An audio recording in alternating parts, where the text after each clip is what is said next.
20 ans de leadership dans la promotion et le renforcement de l'égalité des genres. C'est le thème du colloque régional organisé par l'Association internationale des femmes juges, chapitre béninois, avec l'appui de l'ambassade des États-Unis d'Amérique près le Bénin. La rencontre s'est tenue du 2 au 4 août 2024 au Novotel de Cotonou. Au cours de ce colloque, le bilan des actions menées par les femmes magistrats, membres du chapitre béninois de l'AIFJ pour la promotion et l'affirmation de l'état de droit a été fait.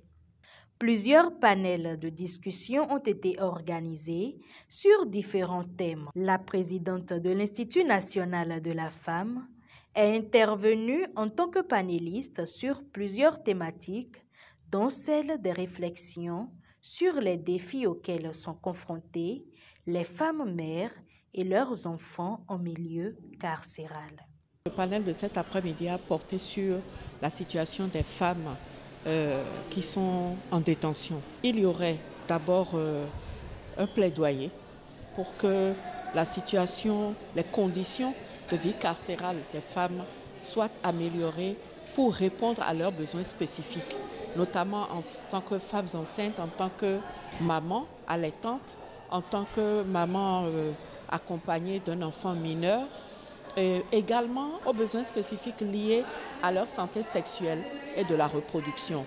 La question des menstrues, comment la gérer dans un milieu carcéral où les heures d'ouverture, de fermeture et autres sont précises et où aussi les conditions relatives à l'hygiène ne sont pas forcément favorables à cette période-là. L'idée aussi qui a germé, c'est celle de profiter du projet de construction de 5 prisons, sur 5 nouvelles prisons prévues par le gouvernement pour prévoir une prison spécifique pour les femmes. La question de la situation de la femme en termes de violence, en termes de discrimination, en termes de situation qui viole ses droits, est vraiment une priorité maintenant au Bénin. La présidente de l'Institut national de la femme est revenue sur ce qui a été retenu à la fin de ce panel de discussion. Le nombre de femmes mères incarcérées a augmenté.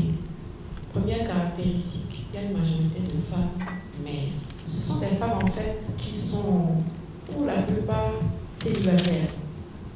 Et donc ça veut dire qu'elles ont à charge, à peu de choses près, à quelques exceptions près, elles ont la charge exclusive, si je peux dire, de l'entretien, de l'éducation et de tout cela, de leurs enfants. Ce sont des personnes, ce sont des femmes à petits revenus, si je puis ainsi dire.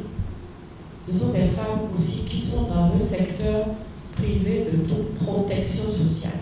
Elles ne sont pratiquement pas instruites. La catégorie de femmes qui, finalement, tombent, je vais dire, dans la criminalité. Ce sont des femmes en difficulté, ce sont des femmes seules, ce sont des femmes qui ont plus de charges qu'elles n'ont de revenus. Et quand on dit célibat, quand on dit femmes seules et autres, ça vous laisse aussi imaginer la marge de violence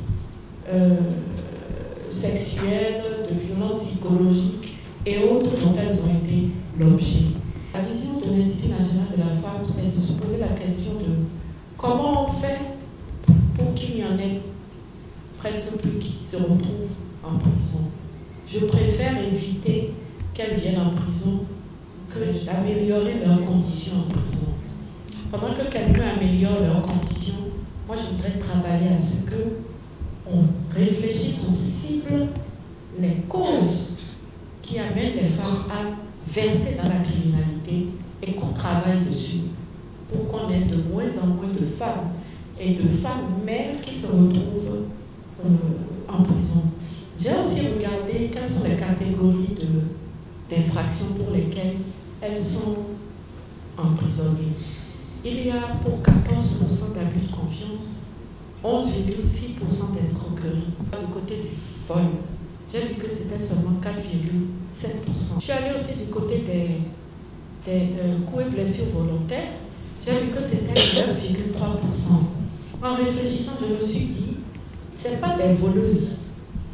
Maintenant, on peut dire qu'elles abusent de la confiance des autres, on peut dire ceci, cela, mais cette catégorie d'infractions, c'est des tournures malheureuses de fortune, des volontés de joindre les deux bouts, des volontés d'assurer un minimum, peut-être de continuer la scolarisation d'un enfant qui n'a aucun espoir d'aller à l'école si dans 2 mois, un petit miracle n'intervient pas. Et puis on se dit, bon, ben, telle affaire dans laquelle je suis, je vais essayer de dribbler un peu pour pouvoir réunir quelques fonds. Si on va en profondeur dans le vécu de ces femmes-là, confouies dans leur vie, avant leur incarcération, il n'est pas impossible qu'on se rende compte que une certaine crise socio-économique, un certain dénuement, une certaine vulnérabilité liée à leur vie personnelle, absence de conjoint, absence de compagnon, absence de soutien, violence vécue, santé mentale affectée, j'insiste dessus.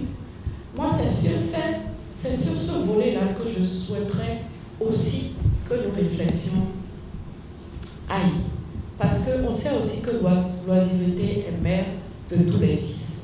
Elles n'ont presque pas d'éducation, pas de formation, elles font à peu près ce qu'elles peuvent. Personnellement, j'apporte à nos débats une contribution qui nous oriente vers le pourquoi elles se trouvent là. Il ne faut plus qu'elles se trouvent là et il faut qu'elles sortent de là très vite.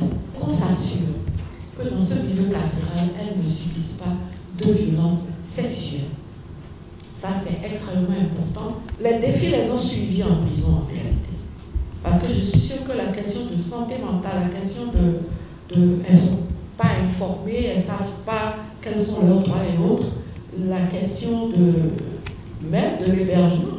Quelques panélistes et participants ont donné leur appréciation sur cette rencontre scientifique. C'est connu de tous que les conditions de détention sont exécrables. J'estime donc que ces enfants qui sont nés d'une mère détenue ou qui ont accompagné leur mère détenue leur mère en détention, et bien que ces enfants sont en situation difficile, il va falloir que les magistrats, nous, acteurs de la justice, qui sommes en amont donc, de toutes les procédures qui conduisent les femmes qui deviennent peut-être mères en prison, et bien que nous prenions nos responsabilités lorsque nous sommes en présence d'enfants, parce que 49 enfants en détention, apparemment il y a plus d'enfants que de mères détenues.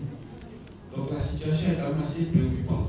J'ai du mal à condamner une femme qui vient devant moi étant en état. Ces femmes qui manquent de tout, et qui sont détenues des fois pour des petits délits, où on aurait dû appliquer une des mesures alternatives à l'emprisonnement. Nous avons été tous choqués la dernière fois au colloque organisé par le ministère de la Justice. Et ce jour-là, on déposait une femme qui était pratiquement à terme. On l'a décrié, je me suis posé la question, pourquoi ne pas appliquer ces mesures alternatives? Je dirais que c'est vraiment un très très beau colloque de 2 jours. Tous les thèmes étaient intéressants.